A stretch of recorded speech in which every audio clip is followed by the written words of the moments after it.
इस वीडियो में हम बात करेंगे कि एक दामाद को अपने सास ससुर की प्रॉपर्टी में कितना अधिकार है।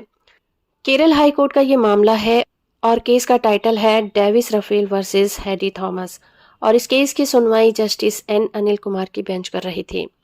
जैसे कि मैंने आपको बताया कि केरल हाई कोर्ट में एक ऐसा मामला आया जहां पर सवाल था कि दामाद को अपने ससुर की प्रॉपर्टी पर कितना अधिकार है और अधिकार है भी या फिर नहीं।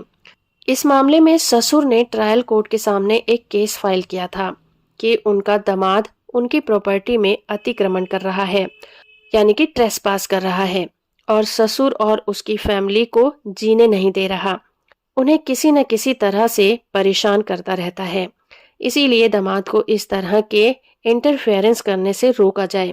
बात करें प्रॉपर्टी की, तो ये प्रॉपर्टी गिफ्ट डीड के जरिए से ससुर को मिली थी। उस वक्त मामले का निपटारा कर दिया गया था, लेकिन दामाद के व्यवहार में किसी तरह का बदलाव नहीं आया। इसके बाद ये फैसला किया गया कि दामाद का प्रॉपर्टी पर कोई अधिकार नहीं है।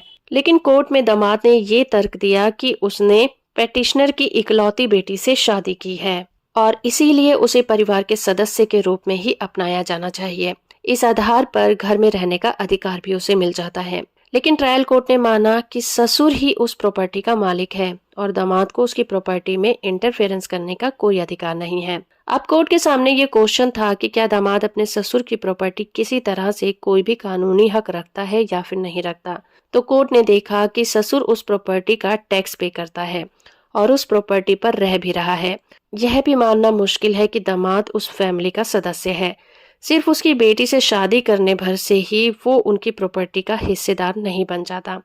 जब ससुर के कब्जे में प्रॉपर्टी है तो ये नहीं कहा जा सकता कि उसकी इकलौती बेटी का हस्बैंड उसकी प्रॉपर्टी का हिस्सेदार बनेगा।